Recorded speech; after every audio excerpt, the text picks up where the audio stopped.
Diana Ortega. Ella es responsable de la generación del ecosistema de Elewiz. A subir al escenario la recibimos con un aplauso, por favor. Va a ser la moderadora de este panel. ¿Qué tal, Diana? ¿Cómo estás? Muy bien. Encantados de tenerte por aquí. Y a continuación invitamos, que están ya preparados, a Ernesto Barroso de Exolum, a Jorge Cuadrado de EDP España y a Sandra Blázquez de Repsol. Fuerte aplauso para ellos. Todo tuyo, Diana. Muy bien, muchas gracias. En primer lugar, me gustaría agradecer a la organización que haya contado con Elewiz y conmigo para moderar este panel. Y como ya nos han hecho una fantástica presentación, si queréis vamos a entrar ya en materia, porque tenemos un tiempo muy limitado, además que ya nos han puesto aquí la cuenta atrás. Y en primer lugar me gustaría preguntarle a los ponentes, teniendo en cuenta este sugerente título, ¿no?, de que comentábamos de revolución energética, futuro esperanzador, ¿cuál es realmente el rol que tiene la innovación, que tiene la tecnología en vuestras corporaciones? ¿Cómo apoyan vuestras corporaciones la innovación en su día a día, en su estrategia? Que nos contarais un poquito. Vale. Bueno, pues muchas gracias, Diana. Y hola a todos. El rol en Repsol, ¿no?, desde mi posición de responsable de innovación abierta, al final somos una empresa energética, ya sabemos todos los retos que tenemos por delante para poder seguir operando de una manera más descarbonizada. Toda nuestra estrategia tiene que ir enfocada a la estrategia de descarbonización que tiene la compañía. Fuimos la primera empresa del sector del oil and gas en proponer, ¿no?, nuestro compromiso de ser cero emisiones netas en 2050, y todas las acciones que hagamos en innovación tienen que ir enfocadas a apoyar esa estrategia. O sea, al final siempre hay que innovar con foco para que la estrategia energética pueda continuar. Dentro de lo que hacemos, pues tenemos varias herramientas para poder apoyar esta descarbonización. Tenemos un fondo de inversión en startups, nuestro Corporate Venturing, un fondo corporativo para invertir a través de ese brazo inversor, poder impulsar las tecnologías que nos van a acompañar. Tenemos también un centro de tecnología, el Repsol Technology Lab en Móstoles, que nos acompaña en evaluar todas las oportunidades que nos llegan desde el punto de vista científico. Tenemos el apoyo de los científicos para poder desarrollar esa estrategia desde un punto de vista tecnológico. Y a raíz de ahí pues podemos colaborar, como sabéis, es innovación abierta, con startups, universidades, centros de investigación, y nos ayudan también a impulsar pruebas de concepto. Tenemos una plataforma de pruebas de concepto con la que testamos estas tecnologías a pequeña escala a través de un programa de pilotos que llamamos Ideaction, ¿no?, de la idea a la acción, con un presupuesto aproximado y en un tiempo corto para poder probar estas tecnologías. O sea que al final, desde el punto de vista de la tecnología, en Repsol vemos que es la manera de transformar la industria para poder lograr los objetivos. Muy interesante. ¿Jorge? Pues, a ver, te cuento. En EDP nosotros llevamos ya muchos años con una vocación clara de transición energética, ¿no? Esto tiene que ver con el espíritu de la compañía, ¿no? Y lo vemos en todos los verticales, las líneas de negocio, lo vemos en las inversiones que hace el grupo, pero no es nada sin la innovación, ¿no? Entonces, nosotros hemos convertido la innovación en el vehículo para alcanzar los objetivos corporativos de sostenibilidad, ¿no? Tenemos también un objetivo de Net Zero en 2040, tenemos un objetivo de 2030 generación 100% verde, y para llegar ahí hay que cerrar unos gaps en negocio que pasan por nuevas tecnologías, por nuevas energías verdes, por optimización de recursos, y en eso estamos, ¿no? Entonces, en innovación en concreto, buscamos soluciones tanto fuera como dentro. Como comentaba antes Sandra, la innovación abierta es muy importante. Nosotros tenemos un programa de Venture Client muy fuerte que se llama Energy Starter, donde hacemos varios tracks al año en función de la distribuidora, la comercializadora y EDPR renovables, ¿no? Y buscamos startups que tengan soluciones disruptivas en cada uno de los tracks, ¿no? En redes eléctricas, en activos fotovoltaicos o eólicos y en soluciones de cliente, ¿no? Y lo que hacemos es pilotar con ellas, ¿no? Hacemos proyectos piloto, no pedimos equity a cambio, no tenemos un budget definido específico en ticket para los pilotos, y lo que hacemos es probar tecnologías, ¿no? Esa es una parte importantísima para nosotros, que nos permite atraer el talento de startup tecnológico en energía y a la vez testar soluciones para nuestro negocio, ¿no? La segunda pata sería nuestro fondo de inversión corporativo, EDP Ventures, tiene una vocación financiera, pero también industrial, ¿no? Donde lo que hacemos es tomar participaciones minoritarias en startups con una fase madura, ¿no? Que tienen ya un crecimiento avanzado y bueno, pues lo que hacemos es entrar al capital, ¿no? Y finalmente tenemos una parte de innovación interna que es un Venture Builder, donde lo que hacemos es desarrollar proyectos nuestros con equipo propio, ¿no? Un poco las tres patas, fuera, dentro y la parte financiera, es lo que completa la estrategia de EDP en innovación. Muy interesante, también muy completo, ¿no? Que también tenéis esa visión más holística de dentro, fuera. Ernesto. Bueno, yo voy a empezar recordando lo que es Exolum, porque seguro que algunos no lo sabéis porque hemos tenido un rebranding. Nosotros somos una compañía logística, que lo que es una multinacional, presente en 15 países, que lo que hacemos es el transporte y almacenamiento de vectores energéticos en concepto líquido, ¿no? Manejamos combustibles y productos químicos con todo ese transporte por oleoductos, lo almacenamos en tanques, exportamos e importamos con presencia en puertos. Somos una compañía con ese foco logístico y con unos vectores energéticos que obviamente necesitan descarbonizarse y por eso tenemos una apuesta por la innovación realmente importante, ¿no? Comentabas, Diana, cómo de importante es la innovación. Para nosotros, y ya no hablo solo por Exolum, sino en general para el sector energético, cuando hablamos de todas estas reducciones de emisiones a 2030, 2040, 2050, hay diferentes cifras, pero un poco de consenso dice que aproximadamente el 70-80% de toda esa reducción de emisiones va a venir motivada por la utilización, industrialización e implementación masiva de tecnologías que todavía están en vías de desarrollo. No es que la innovación tenga un papel importante, es que es crucial. Es que estamos hablando de que si no innovamos y sobre todo si no escalamos ese tipo de propuestas, jamás llegaremos a estos objetivos, ¿no? Entonces, por un lado tenemos la parte de innovación incremental, que sigue siendo importante. Todas las tecnologías maduras que ya estamos utilizando en nuestras compañías funcionan correctamente, pero pueden ser optimizadas. Y luego hay un tipo de innovación totalmente disruptiva que hay un reto increíble, porque es muy difícil. Estamos hablando de tecnologías que escalarlas requieren un CAPEX brutal. O sea, hacer pilotos es extremadamente caro y evolucionar tecnológicamente hay retos que de verdad necesitan años de madurez, ¿no? Entonces tenemos que combinar esa innovación incremental con esa innovación disruptiva, tener paciencia y tener ambición, ¿no? Y nosotros en Exolum estamos en ese camino. Empezamos a innovar quizá un poco más tarde que otros en este sentido disruptivo, pero hemos empezado muy fuerte y con 3 puntos de vista, ¿no? Por un lado tenemos proyectos de I+D, en los cuales trabajamos con centros de investigación, con universidades. Creemos que eso tenemos que empujarlo porque hay tecnologías en TRLs realmente bajos y si no apostamos nosotros por ello, nadie lo va a hacer. Tenemos que hacer ver a la sociedad y a las administraciones lo importante que es empujar esas tecnologías que económicamente a día de hoy no tienen sentido desde ese punto de vista financiero, con lo cual es muy difícil traccionarlas. Es nuestra responsabilidad hacerlo y nosotros estamos haciéndolo. Por otro lado, el concepto piloto, que comentaban aquí nuestros compañeros, es fundamental y hay que probar cosas, hay que dimensionar muy bien los pilotos, aprender de técnicas buenas de pilotaje, ¿no? Que no siempre es lo mismo, no hay que probar, siempre se dice rápido, barato, aprender del error. Todas estas cosas es fácil decirlas, luego es muy difícil implementarlas y sobre todo en un sector como el energético que tiene mucha regulación y que además la seguridad de suministro es algo que siempre tiene que estar en nuestras cabezas, ¿no? Entonces tenemos que hacer pruebas, pero con cuidado, con seguridad y bueno, simplemente es pensarlo bien y hacer lo que se puede hacer, pero que tiene un poco más de dificultad que otro tipo de emprendimiento tecnológico. Y luego, por otro lado, tenemos también la pata de inversión. Hace como año y medio decidimos que también deberíamos invertir y hemos invertido en alguna compañía en España, alguna compañía fuera. Y luego estas 3 patas me gustaría destacar que tenemos un espíritu muy colaborativo. O sea, hemos invertido en alguna empresa con nuestro máximo competidor, compartimos consejo, estamos cómodos, no tenemos problema, compartimos hub de innovación con otros compañeros. Aquí está Sandra, que compartimos un hub. Ella lo dirige, si lo quiere explicar luego, lo hace 1000 veces mejor que yo. Pero colaboramos porque creemos que tiene sentido. Nosotros, nuestro principal cliente es Repsol, con lo cual colaborar con ellos y construir cosas juntas tiene muchísimo sentido y luego ya llegar al futuro donde eso sea algo más real, pero probar cosas tiene mucho sentido. Entonces, ese espíritu colaborador entre todos, yo creo que en la innovación siempre tiene que estar.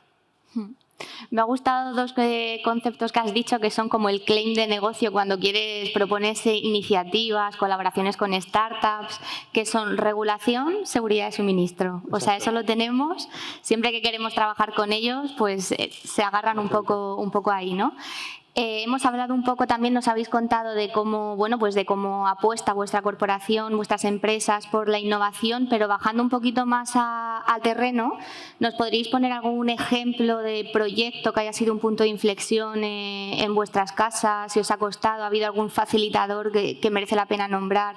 Incluso algún stopper, ¿no? Con el que os habéis encontrado. Pues el nuestro, yo creo, además lo mencionaba Exolum, Hace un año salió a la luz, pero lleva gestándose mucho tiempo el proyecto All for Zero, que es un hub de innovación de índole industrial único en España. Decimos que es único porque todos los socios que pertenecemos a este hub ponemos nuestras infraestructuras al servicio del hub para poder probar diferentes tecnologías. Es un proyecto que creemos que es una iniciativa de innovación abierta llevada al extremo, porque no solamente son compañías de distinto sector, cada uno tiene sus distintas maneras, ¿no?, de afrontarse a la innovación, pero todos tenemos la estrategia común de descarbonización y economía circular. Entonces, si ya es complicado poner de acuerdo muchas verticales, ¿no?, dentro de cada empresa, poner distintas empresas en la misma mesa a colaborar es como más complicado. Pero lo decía también Ernesto, cuando hay ganas, necesidad y colaboración, o sea, al final tenemos que ser humildes, cuando el reto es mayúsculo tenemos que unirnos y pues nos unimos con Iberia, Holcim España y ArcelorMittal para fundar este hub, pero tenemos... No es All for Zero, no solamente los fundadores, sino que tenemos también empresas de todo el sector energético, como comentaba Exolum, amigos aquí que tenemos a CIR, Enagas, un montón de corporaciones que no voy a nombrar a todas porque ya son unas cuantas y me voy a extender demasiado, pero yo creo que también convencer internamente que hay que compartir los retos y aunar fuerzas para conseguir donde queremos llegar más rápido y antes, yo creo que ese ha sido el principal reto, convencer de que podemos ir con otros compañeros, incluso competidores, para poder avanzar en estos objetivos. No, y un caso de éxito, porque como decías, además de ser compañías de diferentes sectores, son grandes compañías que tienen su burocracia, efectivamente. Entonces eso, sí, la verdad que enhorabuena. ¿Qué tal, Jorge? Muy bien. Estaba pensando, a ver, porque la verdad es que después del proyecto de Sandra es difícil igualar con algo, ¿no? Pero bueno, yo me voy a ir un poco más al terreno. Quería compartir un par de proyectos que hemos tenido también por si sirven de inspiración a algunas startups que haya por aquí. Uno de ellos es, pues por ejemplo, es un proyecto relacionado con la comercializadora, en concreto el resultado del Venture Builder, de una iniciativa interna, una idea de un empleado, que consistió en abordar el nicho de descarbonización de pymes y medianas empresas, ¿no? Y entonces, a raíz de esa idea, y con el uso de tecnología avanzada, con el uso de startups que trabajan en descarbonización, en créditos de carbono, pues hemos llegado incluso al cabo de un año a montar una spin-off, una compañía aparte, ¿no?, de una ramificación de negocio enfocada con su propia marca, se llama Onau, y tiene dentro del equipo directivo empleados de la compañía, ¿no? Entonces es un caso muy bonito porque ha tocado las tres cosas, ¿no? Ha sido una idea de Venture Builder, a la vez hemos trabajado con startups para la tecnología subyacente y a la vez hay que inyectar algo de capital desde el fondo para que esto empiece a rodar, ¿no? Entonces es un proyecto que no sé si funcionará o no, porque al final estas cosas se ven en el medio plazo, ¿no? Seguro que sí, pero marca un punto de inflexión, es como una declaración de intenciones, ¿no? Ese es un ejemplo interesante. Luego, en un plano un poco más tradicional, pues mismamente este verano, algunos proyectos que puedo contar que son bastante prometedores, pues incluso algunos de ellos que he dirigido yo, tienen que ver con la optimización de activos en eólico, ¿no? Nosotros tenemos un parque muy significativo en volumen en aerogeneradores y eso implica también, con la edad del parque, que hay unas operaciones de mantenimiento intensivas, ¿no? Y buscamos constantemente soluciones para reducir los tiempos de parada y reducir los costes de mantenimiento y también la seguridad de nuestros empleados y de los partners que tenemos para este mantenimiento. Entonces, una de las soluciones que hemos probado este verano con una empresa que se llama Bladebug de UK, que salió con uno de los programas corporativos de innovación, pues es un robot que es capaz de desplazarse por la pala del aerogenerador ejecutando inspecciones de ultrasonidos, ensayos no destructivos, ¿no? Esto permite identificar grietas de distintas categorías que pueden originar una rotura de pala en el futuro, ¿no? Nos permite ahorrar muchísimo dinero en preventivo, ¿no? Y supone un cambio significativo, porque hasta ahora este tipo de ensayos, por ejemplo, se hacen con rope access, descolgando unos trabajadores en trabajos en altura, ¿no? Que es un trabajo tradicional que está bien, pero que supone también una tasa de riesgo muy alta, ¿no? Y ese es el tipo de cosas que estamos probando, ¿no? Son transformacionales. De nuevo lo mismo, todavía estamos en fase de piloto, tenemos que ver el rollout, pero nos gusta porque eso es lo que hace que cambie el mantenimiento de nuestros parques, ¿no? Yo creo que son dos proyectos que es bonito comentar. Sí. Genial, pues voy yo. Yo voy a aprovechar un poco el título, ¿no?, que dice la revolución energética. En función de la edad que tengamos aquí todos, ya hemos vivido varias revoluciones energéticas, ¿no?, dejando atrás el carbón, vivimos la instalación de muchas centrales de ciclo de gas que ahora siguen siendo soporte, pero también empiezan a haber ciertos cuestionamientos. Vivimos la explosión de la eólica y la solar cuando los costes por megavatio eran absolutas locuras. A mí aquello me pilló estudiando y comparabas los costes de producción y decías esto no tenía ningún sentido, pero ahí llegó la revolución, todos esos costes bajaron y a día de hoy son tecnologías que todavía hay mucha innovación, como la que contaba Jorge, pero que son tecnologías maduras, que son las estrellas del pool, ¿no? Y ahora estamos viendo otra revolución en el sector energético por varias cosas, por nuevos combustibles, por almacenamiento y por nuevos vectores energéticos como puede ser el hidrógeno, ¿no? Entonces yo os quería contar un proyecto de hidrógeno para que veamos cómo la innovación lo que requiere es compromiso de las compañías por apostar por cosas que en el momento actual no tienen sentido, pero crees que en el futuro sí lo tendrá, ¿no? De eso van las revoluciones y la creencia en la innovación. Nosotros en ese sentido, pues hace un par de años decidimos crear la primera hidrogenera de hidrógeno verde en la Comunidad de Madrid y apostamos en colaboración con una startup por un proyecto de generación de hidrógeno utilizando una tecnología bastante innovadora de microelectrolizadores con concentración solar. Y es un proyecto que lo tomamos con una decisión, insisto, por un compromiso de un C-level que de verdad sponsoriza esto en las compañías, que es algo fundamental.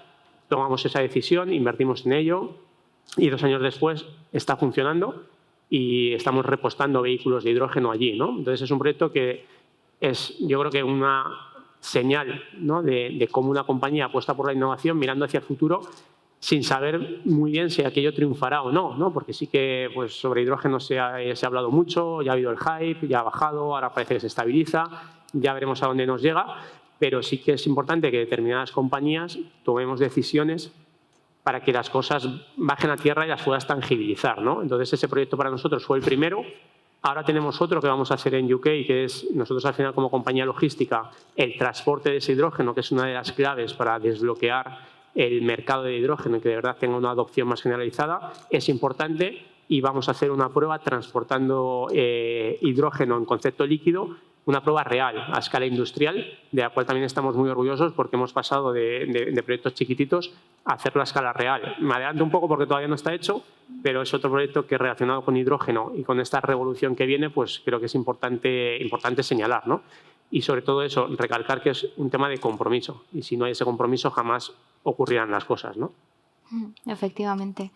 Habéis comentado también, habéis hablado de colaboración, pilotos con startups, inversión y estoy segura de que hay muchas startups, scale-ups que nos están escuchando. ¿En qué os fijáis vosotros cuando vais a trabajar con ellas, cuando os presentan una propuesta de proyecto, de colaboración, incluso os envían un deck para poder invertir en ellas?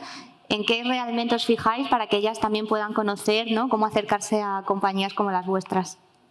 Pues, a ver, lo comentábamos al principio, ¿no? Cuando estábamos preparando, parece que siempre hay como 3 pilares, ¿no? El financiero, la tecnología y las personas. Yo creo que al final, al menos con el foco que tenemos en Repsol, que son tecnologías más inmaduras, ¿no?, que necesita a lo mejor una mayor inversión o un mayor apoyo al principio, La rentabilidad no es el principal driver porque entonces al final lo que sucede, el papel al principio lo aguanta todo, hay que analizarlo obviamente y tiene que tener sentido, pero tenemos que fijarnos también mucho en si la tecnología es algo que nos va a aportar al final lo que estamos buscando, pero yo te diría que sobre todo también las personas, o sea, de manera un poco indirecta, está aquí también mi compañera de Corporate Venturing, siempre cuando se mira para invertir en una startup, hacemos una especie de due diligence personal, que al final es la gente que ha estado muy metida con el equipo, es como que, bueno, ya les conoces, pero decimos, venga, ahora te vamos a presentar al resto del equipo también para ver si hay alguien que detecta algo, porque las cosas pueden venir mal dadas, la tecnología puede a lo mejor tener que dar algún giro en algún momento, pero si tienes las personas adecuadas que se adapten a este cambio y a los giros inesperados, que la gente, los que estáis en startups sabéis que es el día a día, pues siempre puedes pivotar y poder reinventarte para poder seguir y adaptarte también a las corporates, que ya sabemos que tenemos lo nuestro. Entonces yo creo que una persona que se pueda adaptar al cambio y tenga disposición, yo creo que es muy importante.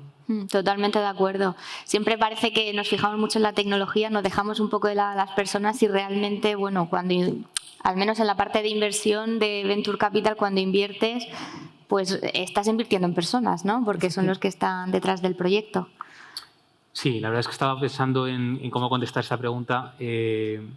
Obviamente hay mil cosas, ¿no?, en las que te puedes fijar de manual en una startup, pero yo creo que realmente cambiando un poco el discurso a algo más práctico, más allá de la teoría, más allá de los DEC, de tal, el modelo de negocio, o sea, tiene que ser algo sólido, tiene que ser algo rentable, aunque no sea rentable en el corto plazo, pero tiene que funcionar, no puede ser una ilusión, no puede ser pero es que, no, al final tiene que ser algo que si realmente se va a explotar y vamos a apostar por ello, aporta valor y cubre una necesidad. Y eso, aunque hay ideas muy bonitas y alucinantes, no siempre lo encuentras. Y la segunda cosa, curiosamente yo diría el compromiso de la startup basado en las personas, pero a través incluso de los tiempos de respuesta y la forma de respuesta en el proceso de pilotaje. Porque somos muy lentos, ¿vale? Yo no sé vosotros, pero no siempre somos lo rápido que nos gustaría a la hora de hacer test, pruebas, firmar un contrato, de encontrar un activo para pilotar. Y entonces las startups necesitan cierta resiliencia para aguantar el tirón con una corporate, ¿no? Aunque luego la puerta que se abre es magnífica y vienen cosas muy buenas y viene un despliegue enorme, al principio hay que tener paciencia, ¿no? Pedimos mucha información, miramos mucho el use case, miramos mucho la aplicabilidad. Curiosamente la parte financiera es la que menos miramos, pero todo lo demás es algo que es una prueba de fuego. Y nos quedamos con aquellas startups que son resilientes, que lo aguantan, que son capaces de ser flexibles, de modificar la solución si creemos que tiene un punto débil o que hay que cambiar algo que nos va a ir mejor. Entonces yo diría eso, flexibilidad. Muy importante, como comentabas también, por los tiempos, ¿no?, de las corporaciones, que te puede llegar el equipo de compliance y decir a esta compañía necesito que me complemente o que me cumplimente, estos documentos para la semana que viene y quizá pues tiene otras prioridades en ese momento. Justo. Sí, yo, por mi lado, destacar sobre todo para mí la propuesta de valor. O sea, para mí el emprendimiento, todo emprendimiento es un reto increíble, todo. O sea, da igual en qué sector, pero yo del que sé es del mío, del energético, y creo que es muy particular, ¿no? Creo que el emprendimiento tecnológico en energía o de modelo de negocio en energía requiere una seniority muy importante, porque es un sector muy específico, regulado en muchos casos, y la propuesta de valor tiene que tener mucho sentido y tiene que combinar muchas cosas. Por supuesto, las personas, como estábamos diciendo, pero tiene que encajar en los modelos que están funcionando y retar a la regulación no suele ser un buen negocio, ¿no? Es verdad que hay sandbox para probar cosas, que hay tal, pero desde el punto de vista de cómo analizar un proyecto, la propuesta de valor tiene que encajar. Y también eso es un tema importante. Muchas veces el análisis tiene que entenderse desde el punto de vista de la aproximación también de la corporate a la startup. Es decir, ¿estamos analizando la startup para invertir o estamos analizándola para hacer un proyecto o estamos analizándola para hacer un proyecto de I+D? Es radicalmente diferente. Hay startups estupendas con unas propuestas increíbles pero que no son invertibles. Porque para ser invertible pues tienes que tener un ticket de inversión que encaje, una valoración que encaje, un posible exit que encaje o una posible adquisición que tengas pensada en el futuro. Si todo eso no ocurre, es que la propuesta de valor es mala. No, igual la propuesta es magnífica, pero el camino que tiene que llevar para evolucionar no es a través de una inversión. Y ahí podríamos hablar mucho de cómo es el ecosistema inversor desde el Corporate Venture Capital que hacemos hasta los Venture Capital tradicionales que ahora están llegando, o ya llevan unos años llegando al mundo cleantech, cómo nos relacionamos y qué es invertible y qué no. Yo tengo colaboraciones con startups que son maravillosas, pero desde el punto de vista de inversión de un Corporate Venture Capital con la rentabilidad que se pide, no son invertibles. Y no pasa nada, no es negativo, simplemente es que ese no es el camino. Entonces, para mí hay algo que sobrevuela en todo, que es que la propuesta de valor tenga sentido. Y si eso tiene sentido, luego hay que buscar y vehiculizar cuál es el tipo de relación. Y gracias a que tenemos, pues todos hemos explicado modelos bastante similares, basados en innovación, basados en pilotos y basados en inversión. Buscar el canal adecuado para hacerlo, pero siempre que la propuesta de valor tenga un sentido. Si no, no puede funcionar de ninguna de las maneras.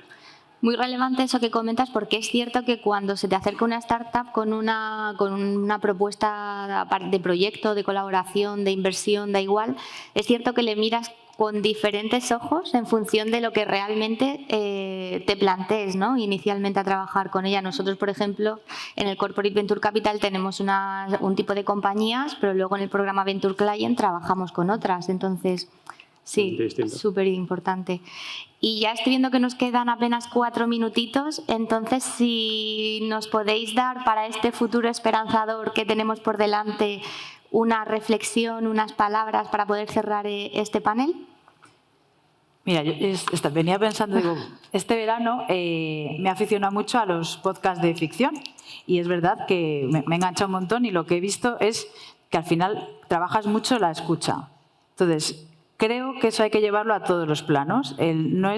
Está muy bien que inventamos el futuro con la innovación, pero creo que también hay como que escuchar el futuro. Nos está dando señales claras, el ecosistema nos está dando estas señales, los patrones de consumo están cambiando y al final las nuevas generaciones nos están demandando otras cosas que nos indican que tenemos que abrirnos, escuchar, parar y colaborar. Entonces yo creo que muchas veces eso puede darnos alguna pauta para este futuro. Bueno, yo me voy a ir más a la parte de, no sé si inspiración o no, pero la parte de aquellos emprendedores o startups que tienen un producto y tienen que decidir entre aquella decisión de ser startup o ser proveedor, ¿no? Entonces, es un dilema porque y no siempre se suele hablar de ello, ¿no? Simplemente yo digo que hay startups que son muy buenas y pueden generar crecimientos exponenciales y hay startups que pueden ser fantásticos proveedores, ¿no? Y entonces, para mí, digamos que la frase inspiradora es que evalúes qué tipo de startup tienes, por qué es tan bueno ser un proveedor facturando 3 millones de euros con un negocio rentable y aportando valor, con muchas altas probabilidades de supervivencia, como ser una startup unicornio de 1.500 millones con muy pocas probabilidades. Depende de cuál es tu modelo. Entonces, que no nos enfoquemos en uno o en otro, que los dos están muy bien y saber tener ese criterio. Bien, yo, como reflexión diría que en el sector energético estamos en un momento que hemos llamado de transición energética, que es súper atractivo. Yo creo que es un sector increíble en el que estar en este momento. O sea, si me pongo a pensar, no se me ocurre otro sector más bonito en el que estar. Y a veces hay que mirar al pasado para entender lo que es el sector de la energía, ¿no? El sector de la energía es, para mí, el motor de la sociedad y hay que reflexionar sobre qué ha ocurrido en el pasado, que yo creo que hay que ponerlo en valor, estar muy orgullosos de la gente que en su día apostó por centrales de carbón, era la tecnología que había en su momento, por tecnologías que ahora las vemos y a mí me molesta un poco cuando se critica abiertamente ese impacto medioambiental que hubo, pero también hay que entender las tecnologías que había disponibles en ese momento, ¿no? Y yo creo que hay que reflexionar sobre ello, estar orgullosos de cómo la energía ha contribuido a la evolución de la sociedad y ser conscientes de que hay un futuro más esperanzador en el sentido de seguir siendo ese motor de la sociedad y que simplemente es el inicio del camino. O sea, que el que piense que la transición energética es una cosa que va a ocurrir pronto y de una manera fácil, personalmente y humildemente creo que está equivocado. O sea, creo que la transición energética va a ser más lenta de lo que creemos, más cara de lo que algunos creemos. Entonces creo que tenemos que ser pacientes, a la vez que ambiciosos, y mirar ese futuro con esperanza, pero sabiendo que es un camino que realmente acabamos de iniciar, que va a ser largo y que va a requerir de mucho esfuerzo por parte de todos. Pues muchas gracias a los tres. Habéis dicho, nos quedamos con la reflexión de escucha, colaboración, evaluación, reflexión, mirar hacia atrás y hacia adelante, y que este es el inicio del camino, ¿no?, del futuro esperanzador. Así que nada, cualquier pregunta a continuación pues podéis hablar con cualquiera de ellos o de nosotros, y espero que os haya gustado este panel que hemos preparado con mucho cariño. Gracias.